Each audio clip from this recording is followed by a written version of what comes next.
The opinions expressed in the following program are provided for general information purposes only and should not be construed as advice from CJAD 800 or Bell Media. Listeners should always consult their own real estate agent with questions or concerns. The following is sponsored content. The Real Estate Show on CJAD 800. Your real estate and mortgaging questions answered with Terry Kalakos, president of Northeast Mortgages. Here's your host, Chantal Desjardins.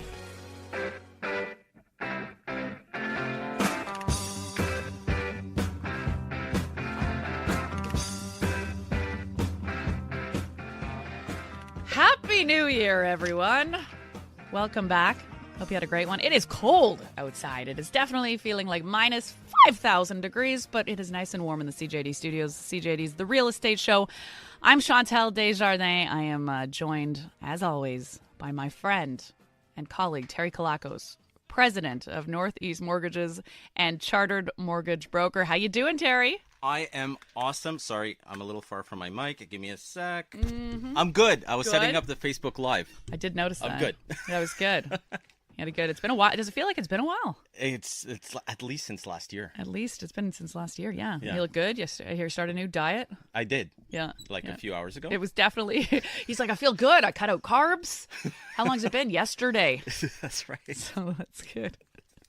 Come on, it's a start. It's definitely a start. You got to start somewhere. What did they say? The journey of 1,000 miles begins with the first step. Nah, you should see what Terry's. Well, yeah. Right? No. True. I did dry January once. It lasted till January 2nd. So this kind of your diet reminds me of dry January for me. In studio with us, we have Evangelia Totsits. Totsits. You got it. Right? Hi, Pretty everyone. close. Yes, you did. Amazing. Thank you. Lawyer, partner at Levy Totsits Law Firm. She specializes in real estate litigation, among other things. Will be joining us for the show where we'll be going over the importance of being informed in order to protect yourself as a landlord. So thanks very much for being here today. Thank you for having me, everyone. I really appreciate that. And Terry, should we start with a market update to get her going? Anything else you want to shoot the breeze? Well, What's this weather outside? Well, you came back from Winnipeg, so I'm blaming you. You brought this. Yeah, if you think it's too cold here, I just talked to my mom and it's minus 40 in Winnipeg today with the wind chill. It was minus 50 in Montreal like 2 weeks ago. It's trying to make people feel better, and now they don't. But you can make them feel better with a market update, maybe. Maybe. Good segue. All right, so what's going on? All right, so new year, new rules. Obviously, the new mortgage rules came into effect, right? So we have the stress test is in full force. A couple of interesting little things that have come up as well. The banks, the big six, are decided to take a leap ahead of the Bank of Canada, and they've decided to actually raise their qualifying rates. So the Bank of Canada's 5-year benchmark rate right now is at 4.99. And the Big Six decided to raise it to 5.14 in anticipation that the Bank of Canada is going to be raising in a week, next week, when they're doing their announcements. So we'll see what happens there. The other big news is, if you look at the finance minister and you look at all the economists, they were saying that the Bank of Canada was not going to raise the overnight rate until well into 2018. The way that it looks right now, that might not happen, and we might actually be seeing an increase this week. So on the 16th, when the Bank of Canada meets, they might actually be raising the overnight rate as well, which means that it would probably be going up by another quarter. Whether or not they're going to be doing it again after that, I don't think so. I don't think they're going to be even doing this one, but it remains to be seen. All the indicators are pointing that there might be an increase coming in. But we'll see. I mean, they've surprised us before. They said that they weren't going to do it, and then they did it, and we'll see what happens with that. The big thing is the benchmark rate that's going up. That's going to impact people as far as qualifying for the mortgages. So now, where people were being qualified on 4.99 with the stress test, now they're being qualified on 5.14 instead of 4.99. So that's a problem right there. That's going to reduce the amount of buying power that people are getting and refinancing power.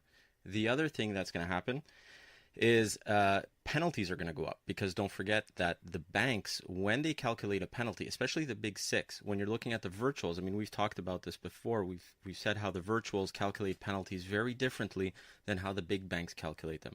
The way that the big banks will calculate a penalty is they're going to look at it and they're going to say, okay, well, our posted rate is 514. Right.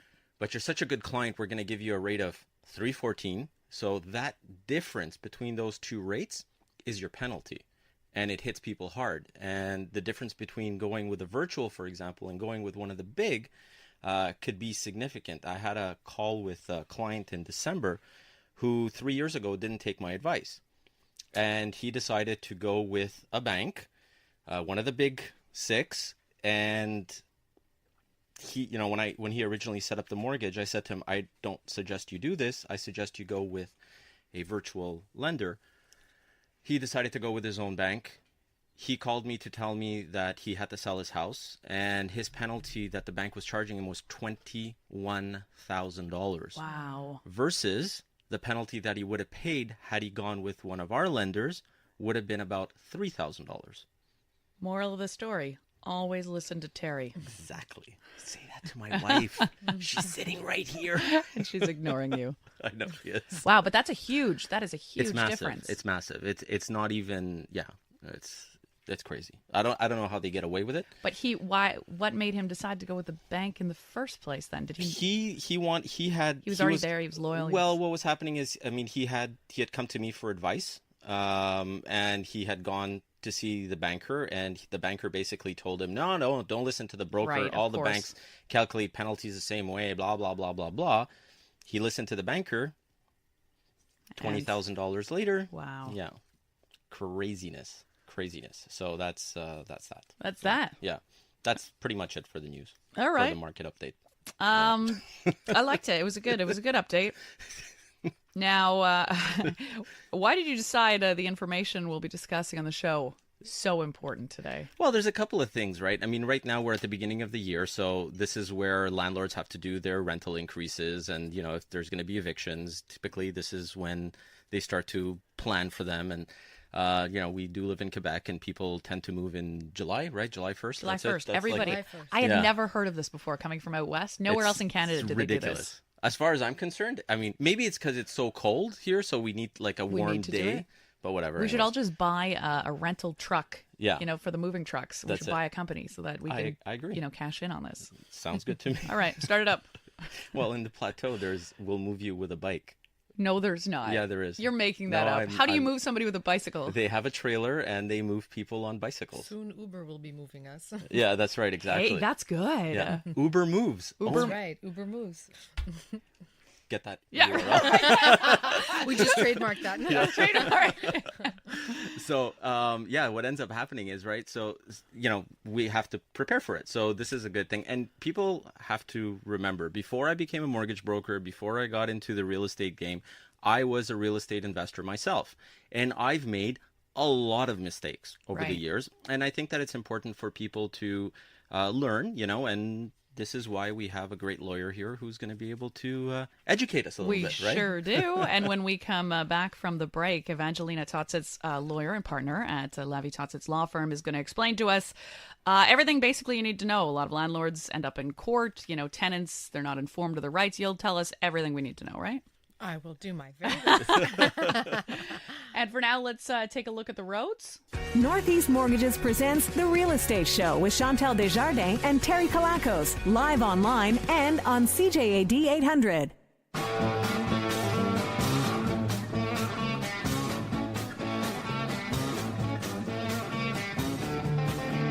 Welcome back to the Real Estate Show. I'm Chantal Desjardins. That's Terry Kalakos, president of Northeast Mortgages and chartered mortgage broker. He just broke a chair to start the new year. Do they charge you every time you break something in studio? Because every show, something goes amiss. Seriously. No, I don't know. The chair. We don't know. Now you will be, now that I've pointed it out. In studio today, Evangelina Totsitz hasn't broken anything yet, and she's been here as long as we have. So far, you're winning. Thank you. Thank you. Evangelia. What did I say? Evangelina. Oh, and you just told me not to say Evangelina. Yeah, yeah. And then I said it. It was Yeah. It's like, all right. You can call me Eva if you prefer. let's say Eva. I feel like I won't screw up Eva.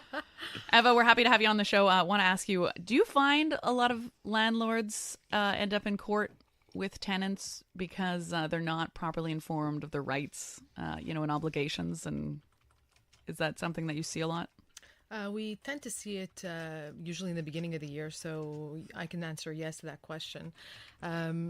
I won't say it's not because they are not informed of their rights, but many of the times the tenants file a lot of frivolous lawsuits, landlords also. So our recommendation is always, if you're going to file a lawsuit, if you're going to file an application at the Régie, whether you're the tenant or the landlord, make an appointment, get a consultation, and document your file properly. So that's what we would recommend.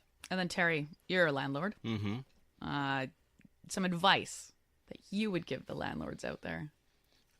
Number one, you got to know your laws, because honestly speaking, the tenants know them probably a hell of a lot better than most landlords do. Do you find that? Oh, do you yeah. find people Absolutely. Absolutely, yeah. And you got to get yourself some good counsel, because a lot of this stuff could be resolved one-on-one between you and the tenant.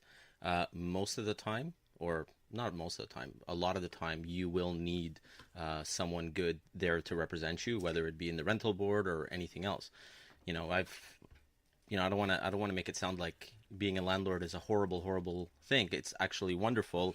I've always said it's how I've built my little empire, right? It's one property at a time. Right. And if I look back at all the problems that I have had over the years, it's not many, but when they do come up, they're pretty big. And I've talked about it before. I had a tenant who decided to put grass on the roof. why wouldn't you? know? Why would you put grass on the roof? Well, yeah. It's really a very interesting question. Yeah. It's something that we had to deal with recently, right? So there's all kinds of stuff that comes funny. up, and tenants will do all kinds of weird things. Recently in one of my other properties, I had a tenant who decided that the noise of the sump pump was too loud, so they turned off the sump pump. Oh, wow. Yeah, and Yeah. what happens when you turn off a sump pump? Damage. Nothing good. Nothing good. So we turned it back on, but Damage. yeah, exactly. Wow. Yeah. So Okay. there's all kinds of weird things that come up. And like even collecting rent, like how do you set up that you can collect the rent on time? Because if they don't pay you, you have to know your. Yeah, for myself, when I look back, I used to run around every first of the month and go Exactly. and collect the rent and stuff like that. And you get there on the first, and on the first day of the month, they're, oh, can you come back tomorrow? And you can come back, in a couple of days. Evangelia could probably, elaborate on this, but the rule is, I think that's one of the main, rights that the landlord has, that they have to be paid on the first of the month, right? Absolutely. Right. Yeah. And how often does it not happen? For me, it happens sometimes, but Okay. we make arrangements. I don't know if Right. you can elaborate on that a little bit, but Well, it does happen pretty often. And one of the things that we see more commonly is where the landlord's going to give us a call and say, look, he keeps delaying the rent by a couple of days. His check was in the mail. One of the things that they're not allowed to do actually is ask for post-dated checks. So typically you have to collect the rent on the first of the month. Now, a lot of landlords will ask for the post-dated checks, but something might a check might bounce. Right. So we find that the landlord is constantly sort of chasing the tenant. And I don't want to spin it as in it's just the landlord's fault, but we do see it more often. So on the first of the month, you have to go collect your rent. When you haven't paid your rent after 2-3 months, you pick up the phone, you call the lawyer, and next thing you know, you filed an application at the rental board. yeah. Now, would you say that's the most common situation that you see in court between landlords and tenants, or what's the most common? We see that very often. A lot of noise disturbance cases where one of the tenants is being loud and the landlord's not taking measures to ensure the peaceful enjoyment of the premises. That's actually a really big thing that we do see very often. And it's winter, -40, heating issues, where perhaps there's necessary urgent work that needs to be done by the landlord and the landlord's not doing it. We've seen a lot of people this year with issues, water leakage, pipes being frozen. So after a couple of months, you'll see the tenant file an application at the rental board to seek retribution, whether it's compensation for the decrease in rent. So How quick does the landlord have to act on, if a tenant calls and says my heat's not, or there's a pipe that's not working, or there's something not working? Because I'm asking on both sides, because I have friends that are renting that have had problems and say the landlord doesn't come for a week. Right. Like, Is there a certain kind of time frame that they have to act on, or is it? And does it work in favor of the tenant or the landlord? well, it's his building. If it's his building, Yeah. he needs to act quick, right? It's in his best interest. to It's act in his quickly. best interest. But reasonable delay, and I guess reasonable would be within the norms, like 48 hours, Right. 24 hours. If it's no heating and it's -40, it's a real problem. So you want the landlord to act quicker. And any other strange situations you've seen in court? Oh, rental board court. We've seen all kinds of strange things. I mean, one that I can think of now. I'm a little stumped. Come on, guys, save me. Come on, mine isn't the weirdest that you've seen with Actually, the grass. No, I can't even decide. Do you mean actual grass, like grass, like grass on the ground, or you mean like grass on the roof? Yeah, but like I thought you were using like a cool slang for like not Weed? grass. Yeah, No. You mean grass? Actually, like he that's just wanted green space. Actually, that's one of the other cases that I have seen where he transformed half of his rental apartment in a marijuana plant manufacturer. That's what I thought he meant. 12 Grow up? Grow up. Wow. 12 marijuana plants. Yeah. So he had practically used all of the electricity from the other tenants, water, removed the piping. It was absolutely insane. And the leased premises was completely destroyed after. Wow. Yeah, and you know what the ramifications of something like that are? Once you have an apartment that's a grow up, Yeah. right? What ends up typically happening at that point is you're not able to get financing for it anymore. There's the property has to go through a huge decontamination and remedying and all that. Yeah, it's bad. It's why really can't bad. if you kick them out and you clean it out? Why can't you then? Why is it because it was once labeled a grow up? Yep, mold spores. There's all kinds of stuff that happens. Wow. Yeah. So how do you check that when you have a tenant that comes in? You're like, no weed plants for you. Can you say that to somebody? Like, no comment there. right? No, but it's a problem, right? I mean, people don't realize it, and Justin Trudeau is supposed to be legalizing marijuana this year, right? And I know that there's a lot of people for it and a lot of people that are against it. But what's going to end up happening is there's going to, like, I've had tenants where in a duplex, the bottom floor, the guy was a very heavy pot smoker and the guy on the upper floor was not, right? And the thing is that when you're smoking marijuana in an apartment, it's going to stink. Sure. Right? And Absolutely. And this guy was having parties and like all kinds of stuff with a whole bunch of other people that were smoking pot. And I don't know what the rules are with respect to that. I mean, can someone be evicted based on that basis alone just because they're smoking in an apartment? Or would it have to actually be in their lease? It would typically have to be, well, I mean, you're not going to write in your lease you can't smoke pot. I know, but 'cause what else typically can there is you- a non-smoking clause you can add in the lease. Then the whole issue becomes, is it enforceable, not enforceable? Can you add a penalty?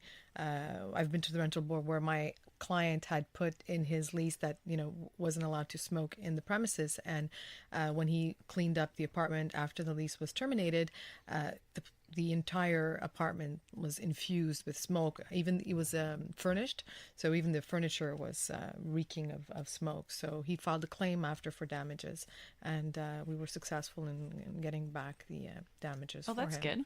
good. Yeah, how do you? What happens if it gets too bad? Like, let's say there's no smoking allowed in the lease. You know somebody's smoking or they're growing some. How do you kick them out? Like, what are the rules for evicting someone? And is it really hard? Like, have you seen a lot of landlords trying to evict somebody and they just, Well, they can't get them out? So the tenants have a right to, maintain their occupancy in their lease, and in order to evict, there's certain criteria. So if I just give you a broad spectrum of how you can evict, so other than if there are defaults under the lease, if a landlord wants to repossess the dwelling also, that's another way that you can, you'll have to obviously give him a notice, say that you want to repossess for a family member. We're actually doing that for a few people right now. July 1st being that move-out date, the 6 months prior would be kicking in. So you'd have to send a notice, and by January 31st, the tenant has to either agree or object to being evicted. And then if he objects, obviously you'll have to file a claim at the rental board. And if you're looking to evict the tenant, you could be responsible as a landlord as to giving them 3 months worth of compensation even if you want to take over your Wow. own space. So there's different criteria. What I suggest a lot of people do is the rental board website is absolutely amazing, in both languages, English and French. And so I highly recommend tenants and landlords to take a look at that, and Educalois also. That is the voice of Eva Totsitz, the lawyer and partner at Levy Totsitz Law Firm. We're going to come back and we'll find out what's the maximum amount you can raise a tenant's rent and way more fun things here on The Real Estate Show. Stick around. You're tuned in to The Real Estate Show on CJAD 800 with Chantal Desjardins and Terry Kalakos, president of Northeast Mortgages.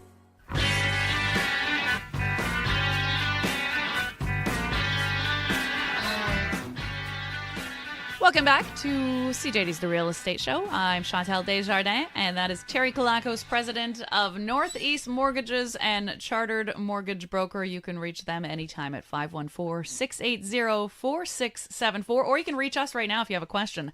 You can call us at 514-790-0800 or text us at 514-800. We do have a text coming in from Helen, so before we get back to things, let's see what Helen has to say. Terry, is it harder to get a mortgage for an investment property rather than a personal home? Okay, so you got to remember that when you apply for a mortgage, it's all about the ratios at the end of the day, right? So you have your GDS, your TDS. We've talked about this in previous shows where, you have to have a certain credit score. You have to have a certain, your indebtedness ratios have to fall in line. When you're buying an investment property, the first thing that you have to remember is that your down payment is not going to be the same as if it was when you were buying a regular home. So if you bought a duplex, for example, and you were going to live in it, the down payment is 5%. Whereas if you're buying a duplex and it's going to be purely for speculative purposes, in other words, you're going to be renting it out, then it's 20% down. So that is different. Credit-wise, it's pretty much the same. And then your indebtedness ratios, depending on the bank that you're using, might say, well, we're not going to go to 42% TDS. We're going to cut it at 40. So different banks will calculate things a little bit differently. The other thing that's looked at is once upon a time, banks would take the money that you're earning on that duplex or triplex or fourplex, and they would basically add the full amount to your gross revenues for the year. They don't do that anymore. Now they typically only take 50%. Some banks will have rental worksheets that they'll use. My personal advice to anyone that's buying an investment property, it's a great idea. You definitely need a mortgage broker, and that's not me trying to toot my horn here. There is so many variables that are involved when you're buying an investment property. You need to be with someone that actually knows what they're doing and is going to put you with the right financial institution. Otherwise, you're going to end up in a situation where you're going to go to your bank and it's going to be refused because of certain reasons, right? Like we just discussed. Yeah, exactly. Yeah. And I'm sure a lot of people think, oh, yeah, it's a great way to just, make some money on the side, jump right into it. It really is, though. It is a great way to make some money on the side. If you have all the information. If you have your information, exactly. And have you heard of a lot of people getting burned? Yeah, you were saying absolutely. That Definitely. Old client that definitely. I'm sure there's so many examples like that. There's a ton of people that basically try and go out and do it on their own, and they're going to set it up in such a way where it's going to. I had a client one time. She came in, and she was dealing with a certain bank. I was about to say it and decided not to. And the bank decided, hey, you know what? It's a good idea. You have 5 investment properties. Let's put them, instead of having mortgages, let's make them all lines of credit. Sure. Right? By doing that, I've talked about this before. A line of credit is a great tool to use, but you got to use it correctly, right? So it would be the equivalent of using a hammer to screw in a nail, right? You just don't do that. You use a screwdriver. So it's the same thing. You could theoretically put in the nail with the hammer, but it's not going to do the job properly. And when you set up a line of credit like she had done, it ended up decimating her credit. Wow. It was so bad. And then when she wanted to buy other properties, she didn't qualify. So it's important you just have to be careful. Yeah, definitely. We're joined also by Eva Totsitz, lawyer and partner at Levy Totsitz Law Firm. Hello. So talk a little bit about raising the rent. What's the maximum amount you can raise a tenant's rent, and what's the deadline to advise them of a hike? So it's a twofold answer because it all just depends on the term of the lease. So I'd like to say anywhere between 3 to 6 months if it's a fixed term lease for 12 months.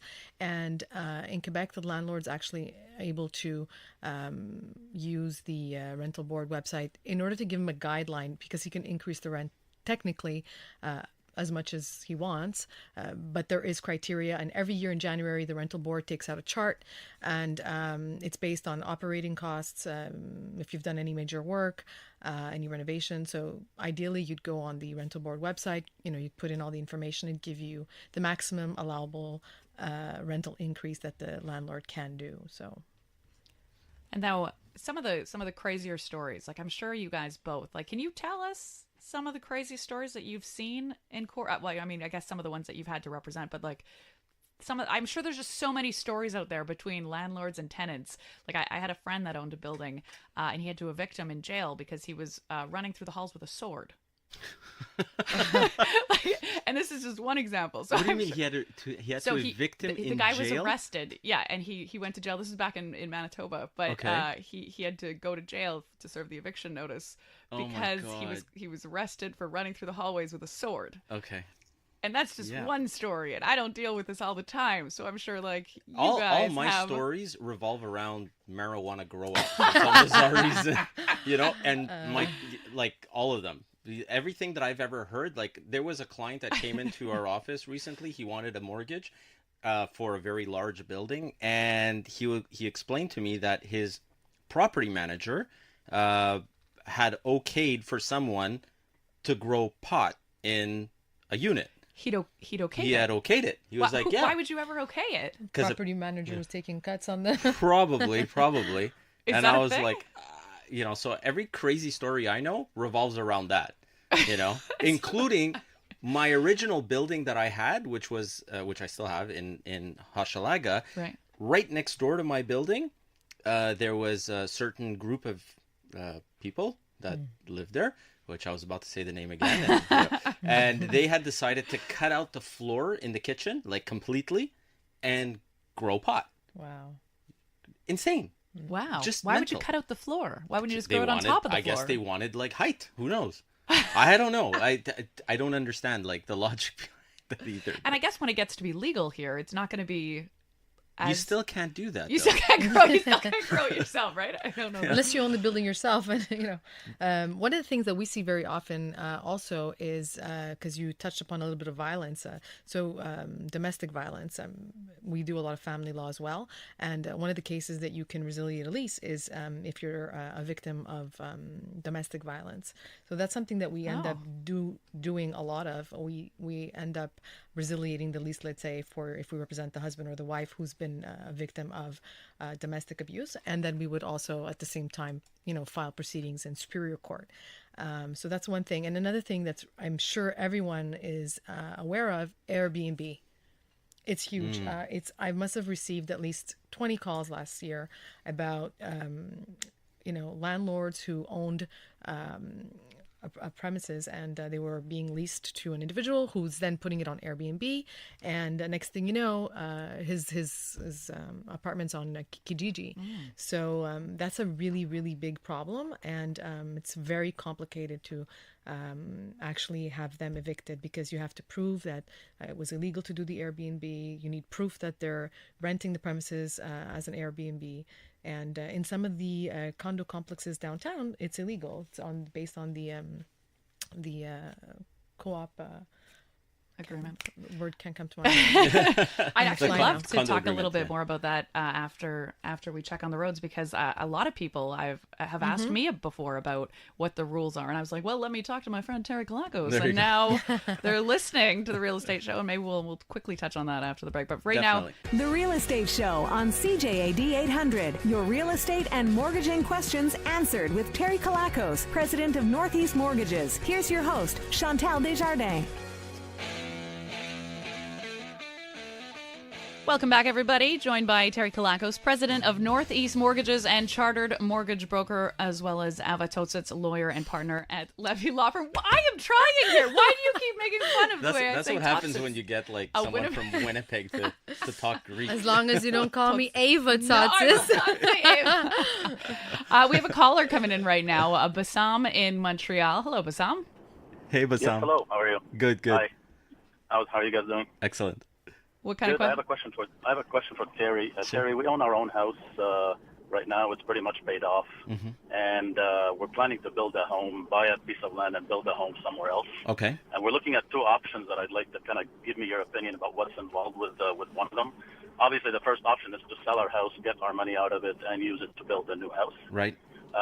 The other option we're looking at, because we have a lot of equity in the house, is to remortgage it as a commercial house and rent it out, and use the money obviously to build a new house. And really, I'm just curious to kind of your opinion about what's involved in that scenario, especially around timing, in terms of which transaction would go first and what to look out for. Well, typically when you're building, right? I mean, you want to make sure that you get the build going, but at the same time, think of it like this: if you sell your house, you got to have somewhere to live, right? So it's obviously it's going to depend. Every individual is different. Okay, in your case, I would probably say for you to give me a call and we'll sit down and we can look at your individual situation. If you have a lot of equity, you can pull some equity out. You can buy the land and you could start the build, and then put your house on the market.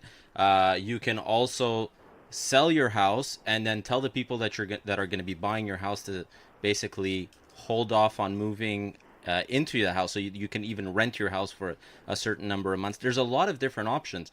It really comes down to you and your individual kind of needs. So if you want, give me a call. We'll sit down together. We'll have a coffee and we'll look at everything. All right, sounds good. Thank you very much. Thanks, Bassam. So we just went over some of the Airbnb interesting stories off the air on Facebook Live. Should we send people over to the Facebook Live so we can get to the kind of the last minute advice for people? Definitely. Okay, so we'll do that because all the Facebook is on your Facebook so page. if you want, just go on our Facebook Live. We had some technical issues, so it's not as good as it usually is, but it's still there. Still pretty good. It's still pretty good. So yeah, you could go on our Facebook Live. We were talking a little bit during the break about all the stuff that Airbnb. Airbnb No, and even all if you that own stuff, your condo, sometimes you can't Airbnb it. Absolutely. So head over and check out some of the info on that. Yeah. And just last minute advice for people thinking about jumping into this whole game. Yeah, definitely. You got to screen your tenants properly. Okay, like really screen them. Do your due diligence. You know, you got to collect your rent on time. Don't get into the habit of collecting on the second or the third day of the month, because that starts to set a precedence. You know, you got to, before you buy it, inspect it properly, thoroughly. And while the tenant is in there, I would always recommend that you go and you inspect the property. Every so often, I think you can go into a property with a certain amount of notice, right? If I'm not mistaken, Eva? Right. If I'm not mistaken, it's 48 hours. Yeah.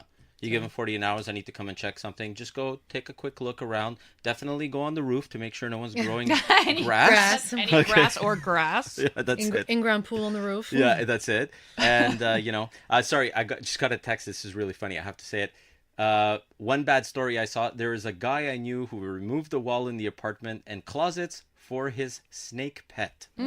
So, yeah, there's all kinds of stuff. You can always get one of those. Yeah. Any last minute advice for people? Well, I think I mentioned before the rental board website's The best. really the best. There's Educalois, and a lot of times people are thinking, I don't want to pay a consultation for legal advice, but sometimes 1 hour with So a worth professional will save you hundreds of thousands of dollars long term. And it's not a pitch; it's really it's the truth. You don't realize it because you're trying to think of how to save. So that's really my advice.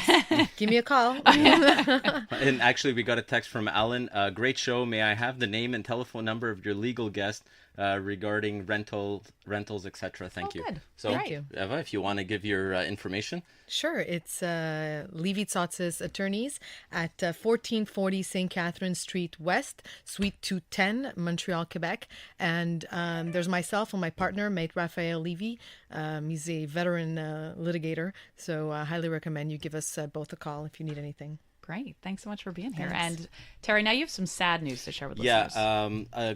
A friend of ours lost her son on January 1st of this year in a tragic car accident. I have her on the line where she's going to share her story a little bit with us.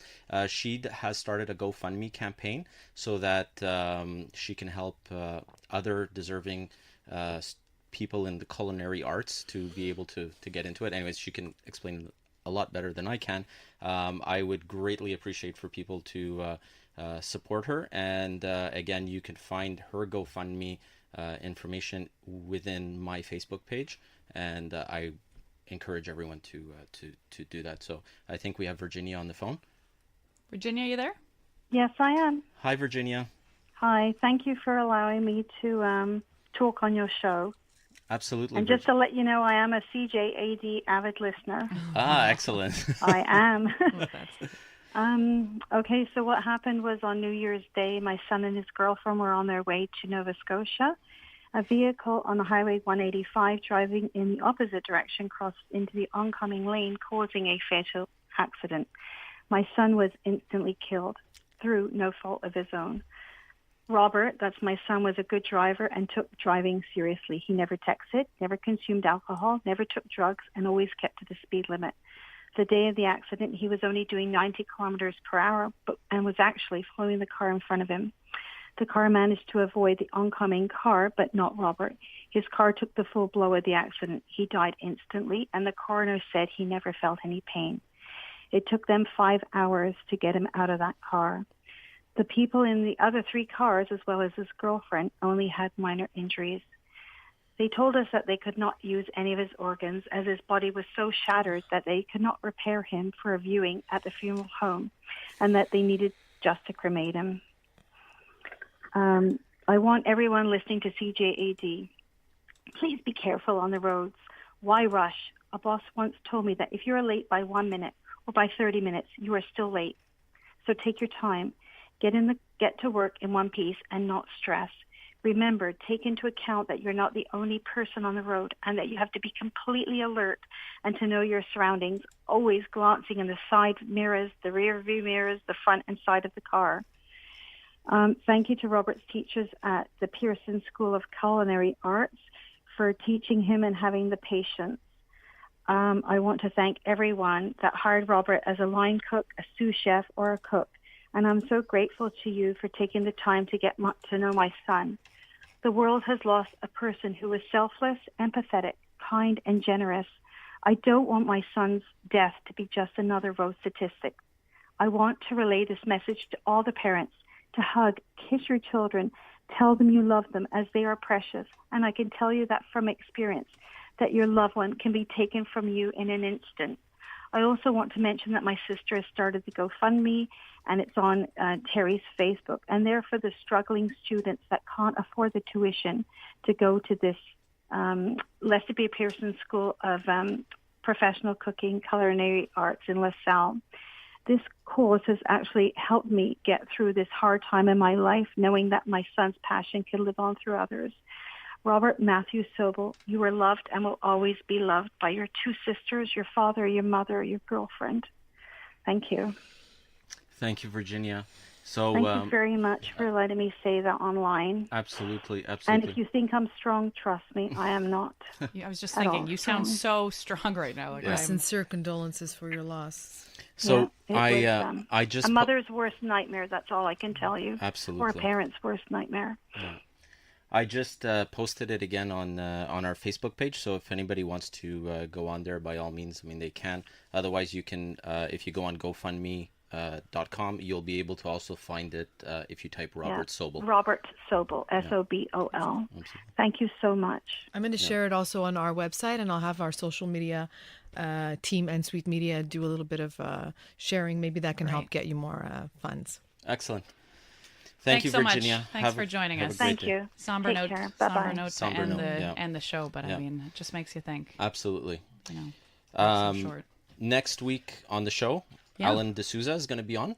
So he's the mayor of Ville Saint Laurent. He's going to be talking about the budget that's going to be coming out for the city of Montreal and for Ville Saint Laurent. So that's going to be interesting. And yeah. Sounds good. And if you want to get in touch with Kerry Kalakos, the president of Northeast Mortgages and chartered mortgage broker, give him a call, 514-680-4674. And thanks so much, Ava, for joining us today. Thank you so much for having me. It was a lot of fun. Thank you. All right. That's it for us. Have a great week, guys.